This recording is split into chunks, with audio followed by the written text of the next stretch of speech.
یہ اور جی اس کا شاباش. مقصد یہ تھا کہ یہ ہاں علم حاصل کرنے کے ٹولز ہیں، کھڑکیاں ہیں جی کہ جن سے انسان کے اندر علم جاتا ہے، اور ان کو علم کے شاباش. حصول کے لیے استعمال کیا جائے. اور دل جی بیسیکلی بالکل. جو قلب ہے وہ مرکز ہے ذخیرہ کرنے کے لیے علم کو اور دانش کو. تو اللہ جی تعالیٰ کے شاباش. ان اعضاء کی شکر گزاری اصل میں یہ ہے کہ ان اعضاء کو اللہ کے حکم کے مطابق ہی استعمال کیا جائے. دل ہاں جی غور و شاباش. فکر کرنے کے لیے ہے، کان وہ سنے جو جن کو سننے کی اللہ تعالیٰ نے اجازت دی ہے، آنکھ وہ دیکھے جس کو سننے دیکھنے کی اجازت دی ہے. اور آنکھ سے ہاں دیکھ کے ہی انسان یہ مطلب یہ وہ چیزیں ہیں جو ریسیو کرتی ہیں چیزوں کو، اللہ تعالیٰ کی نشانیوں کو ریسیو کرتی ہیں. آنکھ سے انسان دیکھتا ہے، دیکھ کے پھر غور و جی فکر کرتا ہے، کانوں سے سنتا بالکل. ہے، پھر سن کے پھر وہ اس کے دل میں اترتی ہے بات. تو بیسیکلی ان کی جی شکر گزاری یہی ہے کہ ان کی قدر کی جائے اور ان کو اللہ تعالیٰ کے حکم کے مطابق اللہ کی معرفت حاصل کرنے کے لیے استعمال کیا جائے. استعمال کیا جائے. جی جی میم شاباش. اور ایگزیکٹلی پھر یہی دل ہاں خلاصہ ہے. ہاں جی دل میم سے غور و فکر جی کرے عائشہ نے بہت انسان اچھا ایکسپلین کیا ہے. خالق ہاں اور جی. میم جانے سب سے پہلا اور شکر اس تو کی یہی ہے کہ معرفت اللہ حاصل تعالیٰ نے کرے. ہمیں ان چیزوں کے ساتھ انسان بنایا، انسان اشرف المخلوقات بنایا، سوچنے سمجھنے کی صلاحیت دی. تو اس کے جی اس شکر کے بعد ہی ہم تابعداری میں آ جائیں گے.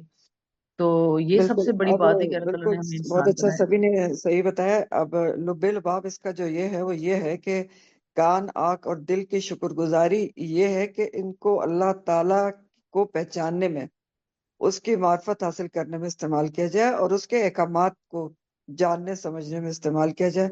اور اس طرح اس کی شکر گزاری ہوتی ہے کہ ایک اللہ کو پہچانے ان کے ذریعے سے، اور پھر اس کے احکامات پہ پورا پورا عمل کریں.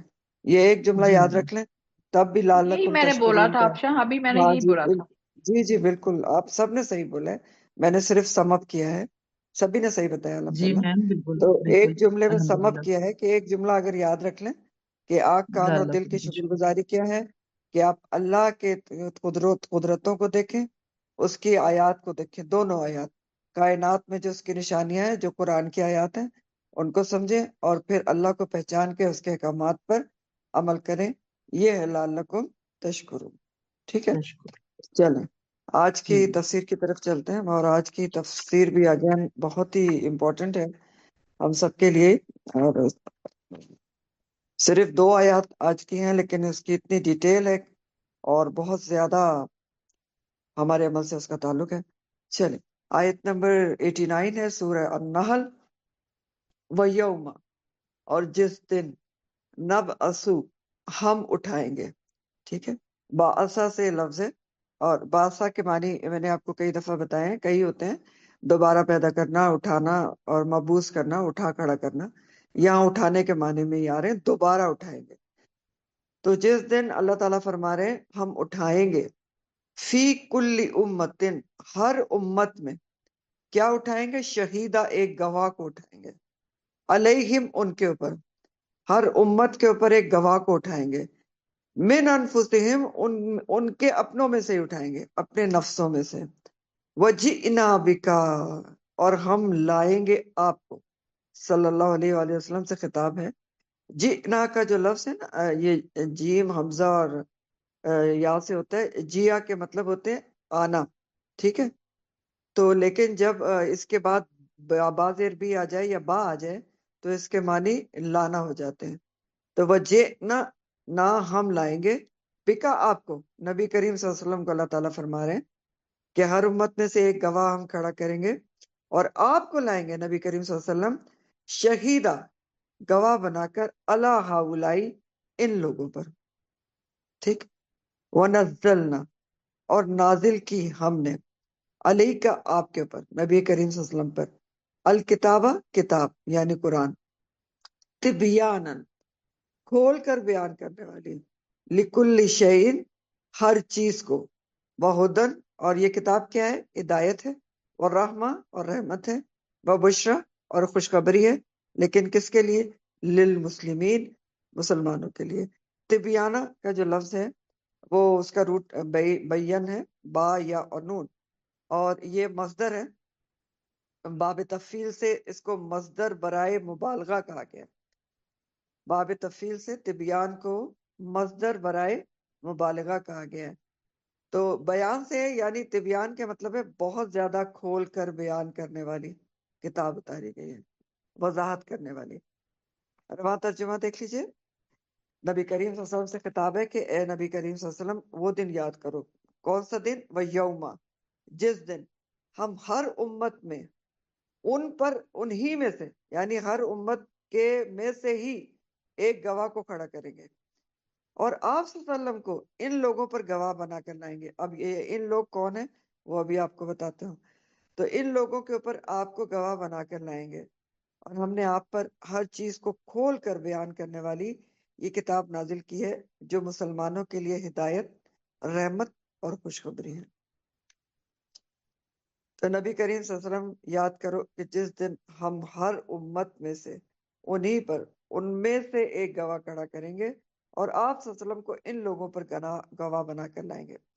تو اس آیت میں بہت ہی اسپیشل ایک بات کی جا رہی ہے. نبی کریم صلی اللہ علیہ وآلہ وسلم کی روز قیامت شہادت اور گواہی کا ذکر ہے کہ آپ گواہی دیں گے. کس پر دیں گے؟ کیا گواہی دیں گے؟ یہی بات سمجھنے کی ہے اور بہت امپورٹنٹ ہے. سورہ النساء کی آیت نمبر 41، نساء 41 میں بھی یہی مضمون بیان ہوا ہے جو یہاں پر بیان ہو رہا ہے. دونوں کا مضمون ایک ہی ہے، الفاظ کچھ مختلف ہیں، آگے پیچھے ہیں. اور جیسے میں آپ کو پڑھ کے سناتی ہوں. سورہ نساء کی آیت نمبر 41 میں آتا ہے، نساء 41، فَكَيْفَ إِذَا جِئْنَا مِنْ كُلِّ أُمَّةٍ بِشَهِيدٍ وَجِئْنَا بِكَ عَلَىٰ هَٰؤُلَاءِ شَهِيدًا. فَكَيْفَ، پھر کس طرح ہوگا، کیا ہوگا جب ہم لائیں گے ہر امت میں سے ایک گواہ، اور آپ کو ان لوگوں پر گواہ بنا کر لائیں گے. یہ ہے سورہ نساء آیت نمبر 41. تو آپ دیکھ لیں کہ مضمون ایک ہی ہے، الفاظ کچھ مختلف اور آگے پیچھے. تو بہت ہی اہم مضمون یا حقیقت یہاں پر بیان ہو رہی ہے. اللہ تعالیٰ ایک آنے والا وقت یاد دلا رہے ہیں نبی کریم صلی اللہ علیہ وسلم اور ان کی امت کو کہ یاد کرو جب روز قیامت آپ صلی اللہ علیہ وسلم کی گواہی ہوگی، اور خاص طور پر امت مسلمہ کے اوپر ہوگی. تو پھر تو ساری بات اور سمجھنے اور سمجھنے کی ہمارے ہی لیے ہے کہ نبی کریم صلی اللہ علیہ وسلم کی گواہی کیا ہوگی، کس پر ہوگی، اور کیا کن لوگوں پر ہوگی. تو اصل میں سمجھنے کی بات یہ کہ اللہ ہاؤلائی کون لوگ ہیں. ٹھیک ہے، یہ سمجھ لیں. اللہ تعالیٰ فرما رہے ہیں کہ ہم کھڑا کریں گے ہر امت میں سے ایک گواہ، ان کے اپنے نفسوں میں سے، یعنی اس امت میں سے ہی ان کا گواہ کھڑا ہوگا، اور آپ صلی اللہ علیہ وسلم آپ کو گواہ بنا کے لائیں گے اللہ ہاؤلائی، ان لوگوں پر. تو ہم نے سمجھنا کیا ہے کہ یہ ان لوگ کون ہیں، اللہ ہاؤلائی کون لوگ ہیں جن کے اوپر نبی کریم صلی اللہ علیہ وسلم کی گواہی ہوگی. تو اس کے 2-3 معنی کیے گئے ہیں، لیکن بنیادی طور پر ذہن میں رکھیں کہ اللہ ہاؤلائی سے مراد آپ اور میں ہی ہیں، امت مسلمہ ہے، یا پھر انبیاء کرام مراد ہیں. تو 3 طریقے سے اس کا معنی کیا گیا. پہلا معنی اللہ ہاؤلائی سے مراد دوسرے انبیاء بھی ہو سکتے ہیں کہ روز قیامت بہت سارے انبیاء کی جو امتیں ہیں نا وہ مکر جائیں گی. جب ہر امت کے نبی کو امت کے ساتھ لایا جائے گا نا، یہی تو اللہ تعالیٰ کہہ رہے ہیں. اور پیچھے بھی یہ بات گزر چکی ہے کہ ابھی آپ نے اسی صورت میں پیچھے پڑھا ہے، آپ کو بتاتا ہوں. ہاں، پچھلے ہی پیج پہ نا، وَيَوْمَ نَبْعَثُ مِنْ كُلِّ أُمَّةٍ شَهِيدًا. ٹھیک ہے، کہ جب ہم کھڑا کریں گے ہر امت سے ایک گواہ. تو ہر امت کا گواہ کون ہوگا؟ اس کا نبی ہوگا. ہر امت اپنے نبی کے ساتھ آئے گی اور نبی کی گواہی امت پر لی جائے گی. تو امتیں جو ہیں بہت ساری مکر جائیں گی دوسرے انبیاء کی. وہ کہیں گے کہ ہمارے پاس تو کوئی بتانے والا نہیں آیا تھا، اپنی جان بچانے کے لیے مکر جائیں گی، جیسے حضرت نوح کی امت کے لیے بھی آتے ہیں. ابھی آگے وہ حدیث آپ کو بتاؤں گی. تو بہرحال تو نبی کریم صلی اللہ علیہ وآلہ وسلم انبیاء کے حق میں گواہی دیں گے کہ نہیں یہ صحیح کہہ رہے ہیں. جیسا کہ سیدنا عبداللہ بن مسعود رضی اللہ تعالیٰ عنہ سے روایت ہے، حدیث ہے صحیح مسلم کی، کہ نبی کریم صلی اللہ علیہ وسلم نے مجھ سے ایک دن فرمایا کہ میرے سامنے قرآن مجید کی تلاوت کرو. کس سے کہا؟ عبداللہ بن مسعود سے. یہ کہتے ہیں کہ میں نے عرض کیا اللہ کے رسول صلی اللہ علیہ وسلم کیا میں آپ کو سناؤں جبکہ آپ پر تو قرآن نازل ہوا ہے؟ تو آپ نے فرمایا کہ میری خواہش ہے کہ میں اسے کسی دوسرے سے سنوں. تو یہ کہتے ہیں کہ میں نے سورہ نساء کی قرات شروع کی، اور جب میں اس آیت پر پہنچا فَكَيْفَ إِذَا جِئْنَا مِنْ كُلِّ أُمَّةٍ بِشَهِيدٍ وَجِئْنَا بِكَ عَلَىٰ هَٰؤُلَاءِ شَهِيدًا. سوچو کہ اس وقت کیا حال ہوگا جب ہم ہر امت میں سے ایک گواہ لائیں گے اور آپ کو ان کے اوپر گواہ بنا کر لائیں گے. تو عبداللہ بن مسعود کہتے ہیں کہ میں نے سر اٹھایا یا میرے پہلو میں جو موجود آدمی تھا اس نے مجھے ٹھوکا دیا تو میں نے اپنا سر اٹھایا اور میں نے دیکھا کہ آپ صلی اللہ علیہ وسلم کے آنسو بہ رہے تھے، آپ زاروں قطار رو رہے تھے. تو یہاں تک یہ حدیث کے الفاظ ہیں. تو آپ صلی اللہ علیہ وسلم کیوں رو رہے تھے؟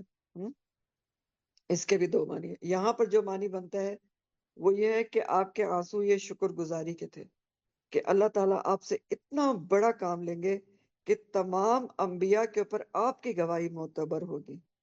ٹھیک، تو شکر گزاری کے آنسو تھے، اور اس سے آپ کی صلی اللہ علیہ وآلہ وسلم کی فضیلت بھی ثابت ہوتی ہے. تو یہ تو ایک معنی تھا. دوسرا معنی اس کا کیا ہے کہ ہم آپ کو ان لوگوں پر اللہ الائی کے اوپر گواہ بنا کر لائیں گے. دوسرا معنی اللہ الائی سے مراد امت مسلمہ ہے، میں اور آپ ہیں، کہ امت مسلمہ پر آپ صلی اللہ علیہ وسلم کو گواہ بنایا جائے گا، جیسا کہ سورہ البقرہ میں بھی آپ پڑھ چکے ہیں یہ مضمون. سورہ البقرہ کی آیت نمبر 143 ہے، وَكَذَلِكَ جَعَلْنَاكُمْ أُمَّةً وَسَطًا لِتَكُونُوا شُهَدَاءَ عَلَى النَّاسِ وَيَكُونَ الرَّسُولُ عَلَيْكُمْ شَهِيدًا. اور اسی طرح ہم نے تمہیں امت وسط بنایا ہے، افضل امت بنایا ہے، تاکہ تم لوگوں پر گواہ بن جاؤ اور رسول صلی اللہ علیہ وآلہ وسلم تم پر گواہ بن جائے. تو یہ جو آیت میں نے آپ کو سورہ البقرہ کی سنائی ہے نا، اس کے بھی دو معنی ہیں. یہاں پر جو معنی ریلیونٹ ہے وہ یہ ہے کہ وہی کہ جب دوسری امتیں مکر جائیں گی تو نبی کریم صلی اللہ علیہ وسلم کی گواہی سے پہلے امت مسلمہ بتائے گی. وہ کہے گی کہ یہ انبیاء کی امت جو ہے، یا نوح علیہ السلام کی جو امت ہے وہ جھوٹ بول رہی ہے. ان کے پاس نوح علیہ السلام یا ان کے نبی آئے تھے اور انہوں نے ان کو سمجھایا بھی تھا، اور اس کے اوپر پھر اپنی امت کی اس گواہی کے اوپر نبی کریم صلی اللہ علیہ وسلم تصدیق کریں گے کہ میری امت صحیح کہہ رہی ہے. اس کے بارے میں جو حدیث ہے وہ میں آپ کو پڑھ کے سناتی ہوں کہ خاص طور پر نوح علیہ السلام کی قوم کیسے مکرے گی اور پھر کیسے گواہی ہوگی.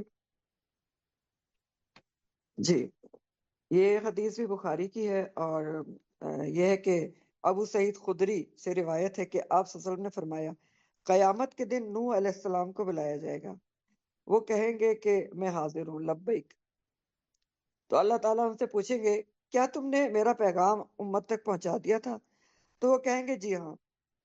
پھر ان کی امت سے پوچھا جائے گا، نوح علیہ السلام کی امت سے، کہ کیا نوح علیہ السلام نے تمہیں میرا پیغام پہنچا دیا تھا؟ تو وہ کہیں گے کہ یا اللہ ہمارے پاس تو کوئی ڈرانے والا نہیں آیا اپنی جان بچانے کے لیے. پھر اللہ تعالیٰ سیدنا نوح علیہ السلام سے کہیں گے کہ تمہارا کوئی گواہ ہے؟ تو وہ کہیں گے جی ہاں، محمد صلی اللہ علیہ وسلم اور ان کی امت گواہ ہے. پھر اس امت کے لوگ یعنی امت مسلمہ کے لوگ گواہی دیں گے کہ یقیناً نوح علیہ السلام نے پیغام پہنچا دیا تھا. اور پھر پیغمبر محمد صلی اللہ علیہ وآلہ وسلم تم پر گواہ بنیں گے، وہ کہیں گے میری امت صحیح کہہ رہی ہے. یہاں تک بخاری کی حدیث کے الفاظ ہیں. ایک اور حدیث میں مزید یہ الفاظ ہیں کہ اس وقت نوح علیہ السلام کی امت کہے گی کہ تمہاری جو گواہی ہے وہ کیسے قبول ہوگی. یعنی نوح علیہ السلام کی امت کہے گی امت مسلمہ سے کہ تم کیسے گواہی دے رہے ہو کہ نوح علیہ السلام نے پیغام پہنچا دیا، تمہارے پاس کیا دلیل ہے؟ تو امت مسلمہ کہے گی کہ ہم نے قرآن میں پڑھا ہے اور نبی کریم صلی اللہ علیہ وسلم نے ہمیں بتایا ہے کہ نوح علیہ السلام نے کس قدر کوشش سے اپنا پیغام پہنچایا تھا، تو ہم یقینی علم کے ساتھ گواہی دے رہے ہیں. تو آپ سورہ نوح پڑھ کے دیکھیں کہ نوح علیہ السلام نے کوئی طریقہ نہیں چھوڑا اپنی قوم کو گواہی دینے کا، سمجھانے کا، پیغام پہنچانے کا. اس لیے امت مسلمہ قرآن میں اس نے پڑھا ہے تو یقینی طور پر گواہی دے گی. اور پھر اپنی امت کے اوپر تصدیق کی مہر جو نبی کریم صلی اللہ علیہ وسلم ثبت کریں گے کہ ہاں میری جو قوم ہے، میری جو امت ہے وہ سچ کہہ رہی ہے کہ جو گواہی انبیاء نے اپنا پیغام پہنچا دیا تھا. تو دوسرے معنی یہاں پر کیا ہوا کہ نبی کریم صلی اللہ علیہ وسلم اپنی امت پر گواہی دیں گے. پہلا معنی کیا تھا؟ انبیاء پر گواہی دیں گے. یہاں دوسرا معنی تقریباً وہی ہے، اسی حساب سے ہے کہ امت مسلمہ پہلے گواہی دے گی کہ نبی صحیح کہہ رہے ہیں، نوح علیہ السلام ہو یا کوئی بھی ہو، کہ انہوں نے پیغام پہنچایا. پھر نبی کریم صلی اللہ علیہ وسلم اپنی امت پر گواہی دیں گے کہ میری امت صحیح کہہ رہی ہے. دوسرا معنی ہو گیا. تیسرا معنی جو ہے اللہ ہاؤلائی سے مراد امت مسلمہ ہی ہے اور امت مسلمہ کے قیامت تک آنے والے تمام لوگ اس میں شامل ہیں۔ اور نبی کریم صلی اللہ علیہ وسلم گواہی کیا دیں گے اپنی امت پر؟ اب کیا مانی ہے؟ گواہی کیا دیں گے؟ امت کے سب اچھے برے اعمال کے پر گواہی دیں گے نبی کریم صلی اللہ علیہ وسلم۔ اچھے اعمال پر بھی گواہی دیں گے اور برے اعمال پر بھی گواہی دیں گے اپنی امت کے، کہ کس نے آپ صلی اللہ علیہ وسلم کی بات مانی اور کس نے نہیں مانی۔ تو آپ صلی اللہ علیہ وسلم کی گواہی اپنی امت کی موافقت میں بھی ہو سکتی ہے اور خلاف بھی ہو سکتی ہے۔ تو وہ جو پچھلی حدیث میں نے آپ کو سنائی کہ آپ روئے تھے، عبداللہ بن مسعود جب اس آیت پر پہنچے تھے کہ آپ کو ان لوگوں پر گواہ بنا کے لایا جائے گا، تو آپ تکلیف میں روئے تھے، دکھ میں روئے تھے کہ مجھے اپنی امت کے خلاف بھی گواہی دینی پڑے گی، یہ ٹائم بھی آئے گا۔ اور سخت تکلیف میں روئے تھے کیونکہ آپ اپنی امت کے بہت خیر خواہ تھے۔ تو آپ کی گواہی خلاف امت کے کیسے جائے گی؟ یہ بھی قرآن سے ثابت ہے۔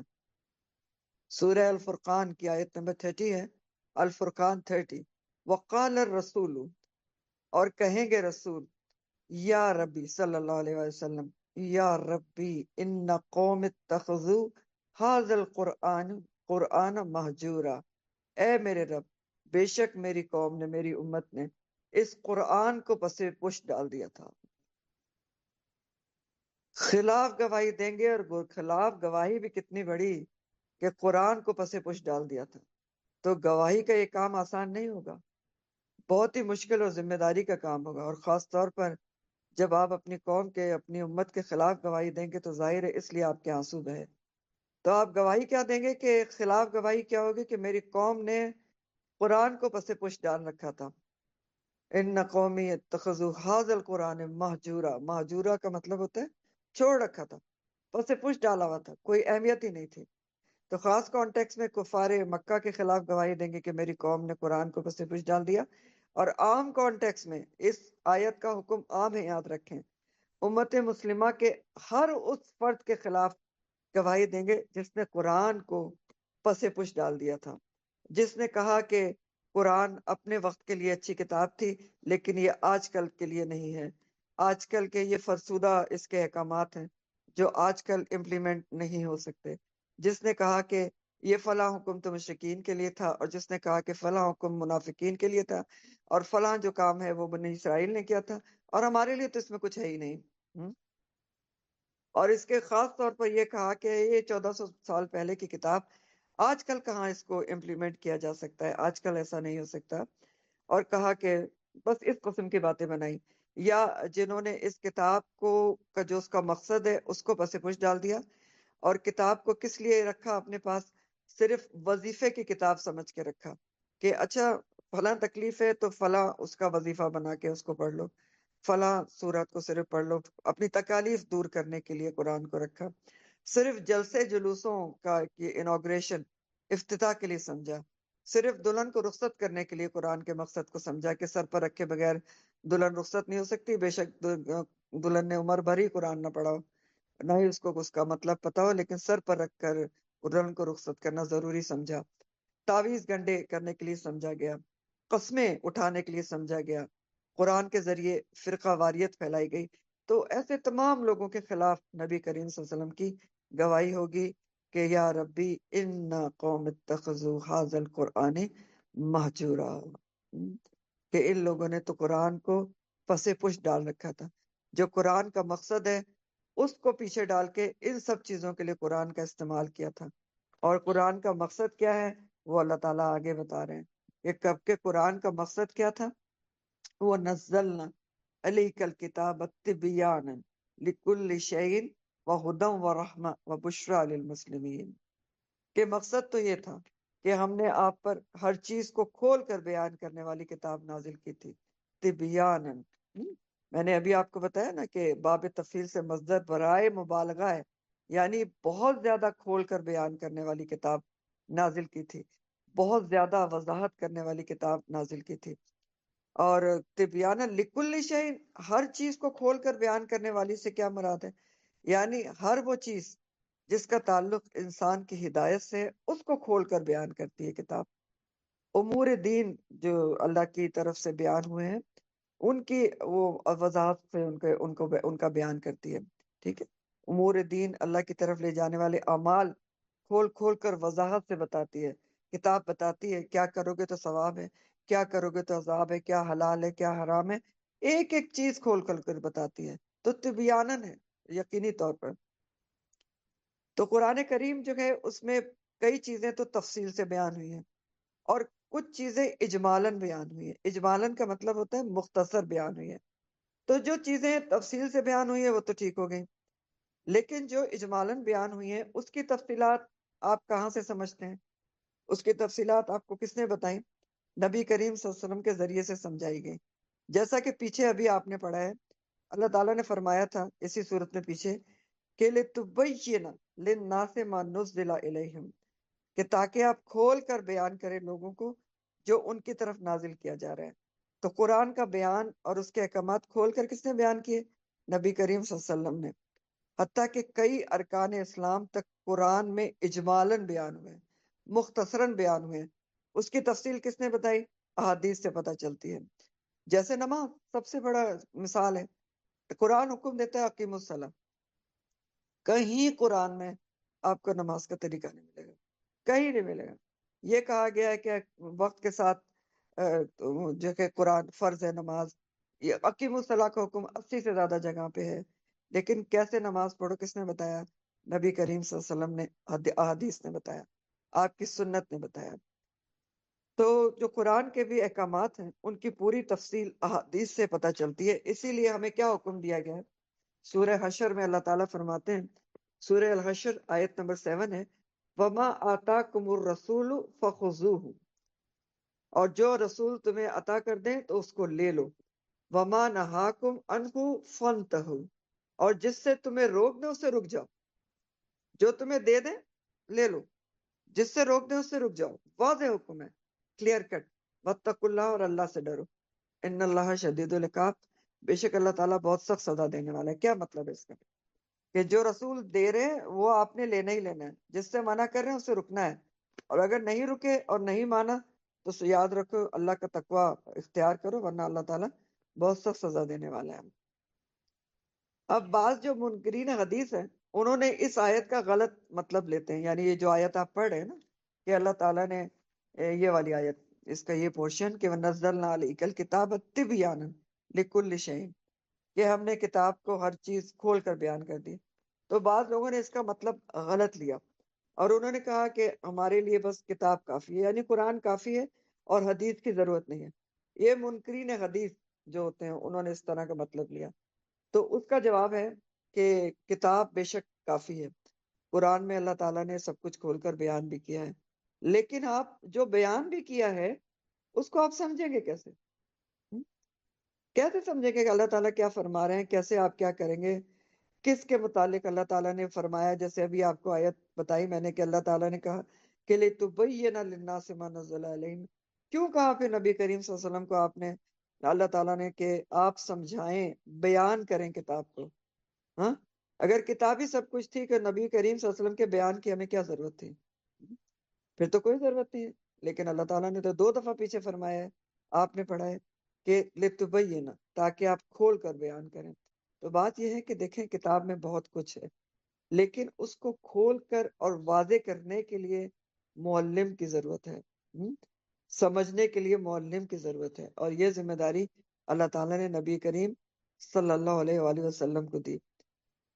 تو قرآن کو، حدیث اور سنت کو لیں گے، قرآن تو ان کے نبی کریم صلی اللہ علیہ وسلم کی حدیث اور سنت کو آپ لیں گے تو کتاب آپ کے سمجھ میں آئے گی، احکامات آپ کے سمجھ میں آئیں گے. جب سمجھ میں آئیں گے تبھی ہدایت بنے گی آپ کے لیے. یہ سب سے بڑی مثال ہے کہ صحابہ کرام اجمعین جن کی زبان عربی تھی، وہ ان کو بھی نبی کریم صلی اللہ علیہ وسلم سے سمجھنے کی ضرورت تھی. وہ جیسے پہلے بھی آپ کو میں نے مثال دی تھی کہ وہ سحری کے لیے اللہ تعالیٰ نے سورہ البقرہ میں فرمایا کہ جب کالا دھاگا سفید دھاگے سے علیحدہ ہو جائے تو اس وقت کھانا پینا بند کر دو.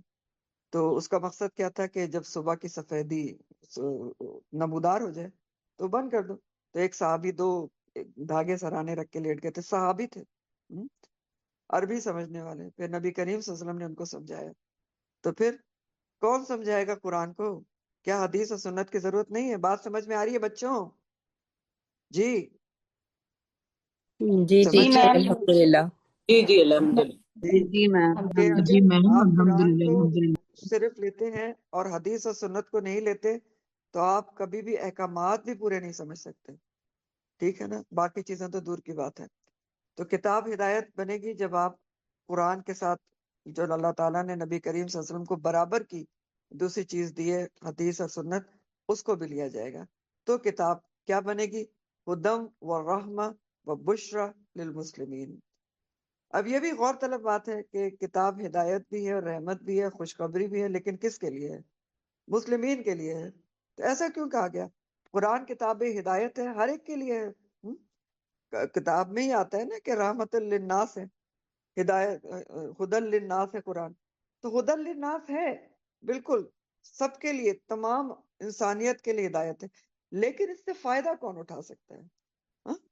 شعوری مسلمان فائدہ اٹھاتے ہیں، شعور کے ساتھ جو اسلام لاتے ہیں، جو فرما برداری سے اس کو سمجھ کر عمل کرتے ہیں، جو لا الہ الا اللہ صرف زبان سے نہیں پڑھتے، وہ جو لا الہ الا اللہ کو دل میں اتارتے ہیں، اور جو لا الہ الا اللہ کے تقاضوں کو جانتے ہیں. تو وہ اس سے فائدہ اٹھاتے ہیں. اس لیے کہا گیا کہ یہ ہدایت کس کے لیے بنے گی؟ مسلمانوں کے لیے، فرما برداروں کے لیے بنے گی، شعوری مسلمانوں کے لیے بنے گی جن کو لا الہ الا اللہ کا مطلب پتہ ہے. تو کتاب میں زندگی کے ہر شعبے کے متعلق پوری ہدایات اور احکامات مجھے موجود ہیں. ہدایت بن سکتی ہے ہر کسی کے لیے، لیکن خاص طور پر شعوری مسلمان کے لیے جو فرما برداری سے اس کے احکامات پڑھ کے سمجھے گا. اور رحمہ کب بنتی ہے؟ دنیا میں بھی بنتی ہے کہ جو اس سے جڑ گیا تو بس سمجھ لیں وہ تو کامیاب ہو گیا، زندگی میں بھی سکون اور اطمینان آ گیا، اس دنیا کی زندگی میں بھی، اور اخروی زندگی بھی اس کی سمجھ جاتی ہے. کیونکہ اسی پر تو عمل کر کے اللہ کی رحمت ملے گی نا روز قیامت بھی. روز قیامت اللہ کی رحمت کیا ہوگی؟ اللہ کی جنت. تو روز قیامت بھی یہ رحمہ بنے گی اگر اس کے اوپر دنیا میں بھی عمل کیا جائے، اور دنیا میں عمل کیا جائے اور اس کے احکامات پر پورا عمل کیا جائے، تو اللہ کی رحمت کا ذریعہ، جنت ملنے کا ذریعہ آخرت میں بھی بنے گی. اور مسلمانوں کے لیے بشرا بنے گی. بشرا بشارت یہی ہے مسلمانوں کے لیے کہ اس کتاب کو کتاب ہدایت سمجھ لیا تو جنت کی دائمی خوشیاں ہیں. یہ خوشخبری ہے کہ آپ نے اس کو سمجھ لیا، اس پر عمل کر لیا، تو وہ بشرا ہے للمسلمین کے لیے کہ ہمیشہ کی زندگی میں آپ کو آرام ہی آرام ہے، سکون ہی سکون ہے. جنت اس کی نعمتیں ہیں، دائمی نعمتیں ہیں. اگلی آیت اور بھی زیادہ امپورٹنٹ ہے، اور یہاں پر رکوع ختم ہو چکا ہے، آگے ایک مضمون ہے، نیا ہے. اللہ تعالیٰ فرماتے ہیں ان اللہ، بے شک اللہ تعالیٰ، یأمرو، وہ حکم دیتا ہے، بالعدل، عدل کا. عدل کے جو معنی ہوتے ہیں نا، تفصیلی معنی میں آپ کو تفسیر میں بتاؤں گی، جرنل بتا رہی ہوں. عدل کے معنی ہوتے ہیں حق برابر کا دینا، یا ہر صاحب حق کو اس کا حق دینا. ٹھیک؟ تو اللہ تعالیٰ کس کا حکم دیتا ہے؟ نمبر 1 عدل کا حکم دیتا ہے. دوسرا حکم دیتا ہے والاحسان، اور احسان کا حکم دیتا ہے. sorry.